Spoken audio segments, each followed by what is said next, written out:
Abide report, several path-breaking recommendations have been made to improve the functioning of BBMP. Yeah. The Bengaluru Metropolitan Governance Act is one. What are the salient features of the Act? Can you briefly tell listeners? So many important points have been included, and I will go by category. So first and most important is the governance. What we have recommended is that if citizens, they are the ones who are going to understand the problems of their area much better. So we have proposed that citizens should be involved into the governance, which essentially means right now you are giving every corporator 3 crore rupees to spend, every ward. Now corporator is the one who decides. Corporator essentially ideally should know what are the problems, but then why not involve the citizens? Why not create a citizens committee?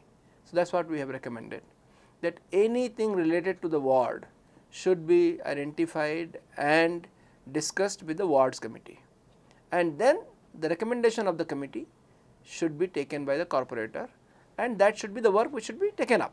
So we want to make sure that governance is citizen centric, democracy is participative democracy.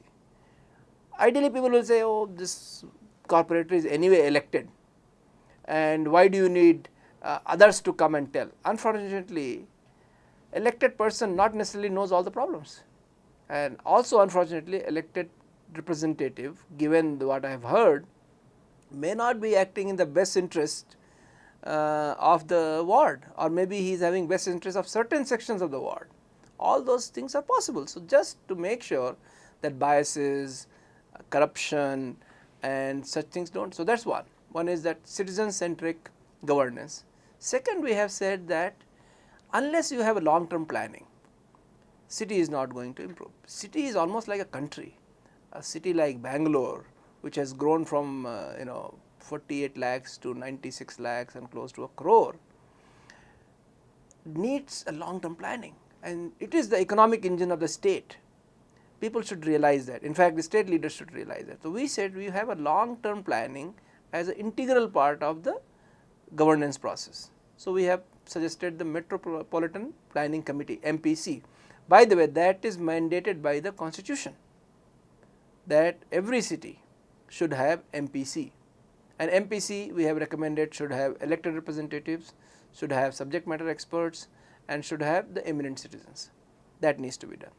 Third and very important thing, we have said that give the third government. Third government essentially means the municipal government. You have the country, you have the state, then you have municipality. Give the third government more powers. Why should a chief minister be always called to fix the problems of Bangalore? Chief minister has other things to do, and unfortunately in case of Karnataka, chief minister never comes from Bangalore. So we said make mayor as the de facto chief minister of the city. Mayor should be given powers, as we discussed in the earlier section of this program. Give him long term, give him more powers, and make elected mayor. So these 3-4 are the most important salient features. One more thing I would like to say, there is something called community participation bill was passed with lot of fanfare. Governor has approved it. It has been sitting for 1 year, and our law minister, who also happens to be urban development minister, should have notified it. It is almost 1 year. Why it has not been notified? So if you really mean governance, you should deliver on it, and these are the kind of things which Abide has recommended. Unfortunately, none of this has got implemented, and which is really sad. And by the way, this was the promise and the manifesto of the BJP, and BJP is in power both in the council, BBMP council, as well as into the state government. If you cannot implement it, who can do it? I think it's just a political will. Why do you think it is lying in the cold storage? I think, my understanding, what I hear from people, MLAs feel that by allowing that kind of distribution and decentralization of power, they will lose power. I think that's a myth. They don't realize by doing this they will have more power. Why you think MLAs don't engage with people? Actually, MLAs only go for ribbon cutting, for marriages, for ceremonies. They don't engage with people. Two reasons: they are scared of people. they have nothing meaningful to discuss. So, if you engage, people will ask questions. But then the good part is, if you engage with people, you do not have to buy your votes. People will ask questions, but once you are with them, they will understand your problems also. So, if any MLA who engages with people should not fear this imaginary thing that by bringing those changes, they are going to lose the power. And what I have been told, that they fear by implementing these recommendations, they will lose power. Mr. Mishra, is this resistance by legislators across party lines, or is it one party, ruling party? I don't know about across party line part, but right now you do not need many parties to implement this. BJP is in majority. BJP can bring it to the Legislative Council and pass it. So, Is Congress in favor of this? individually we have spoken to some people, and we went across the party lines. We spoke to some members of BJP, we spoke to some members of Congress, and I will tell you, individually when we speak to them, they all seem to be in favor. Because not as a party. I don't know, because whenever we speak, yeah, what you are saying makes perfect sense. But then I think what they tell us and what they feel may be different, because I see no other reason. Because why would you not do it if you feel it is right? Maybe there are fears, which what we try to address, and we call that meeting, but nobody showed up. So I believe individually they understand, but then collectively they have the fear of unknown. What will happen? Today I can decide who will be the mayor. Tomorrow I will not be in the position. Who will listen to me? How will I make sure? Because if I control corporators, hopefully they will help me win the election.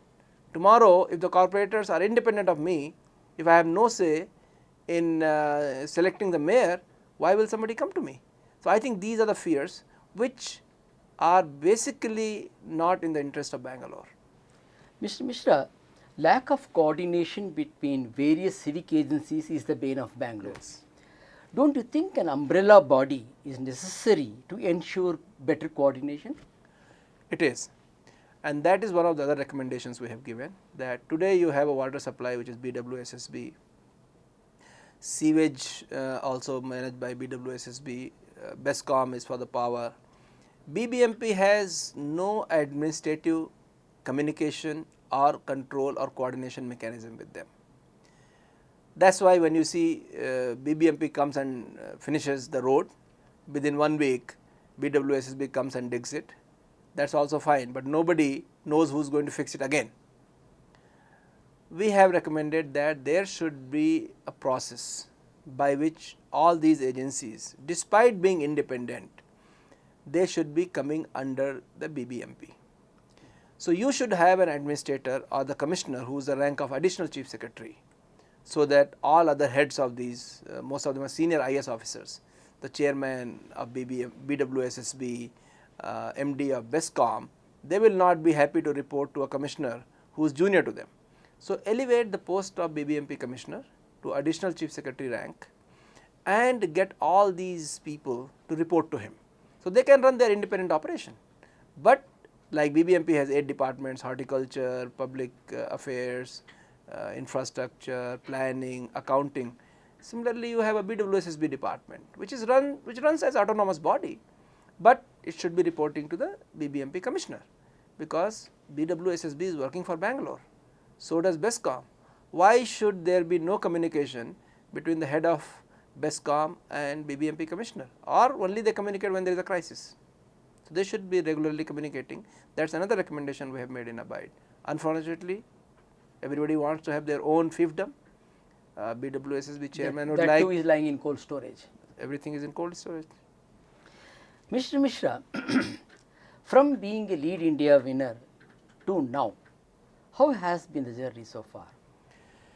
I think Lead India was something which recognized what I had done before Lead India. I retired in 2005 when I turned 40, and even from 2002 I have been involved in the issues of Bangalore.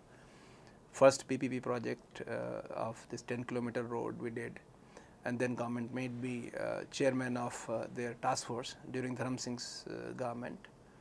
And so I was involved in civic issues, but Lead India put me onto a national platform, and then I got invitation from political parties. And I do believe, I don't believe that you should be apolitical. If you have chosen to be a democracy, you have to have a political view and you have to engage with the politics to get things done. And that is why I chose to join BJP. And I would say that it has taught me the inner working of a party, the push and pull of a party. Despite best intentions, you may not be able to deliver.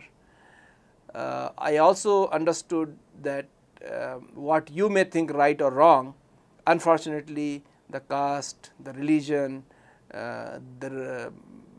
especially in case of Karnataka, the lot of this problem could not be solved because a lot of these factors were there.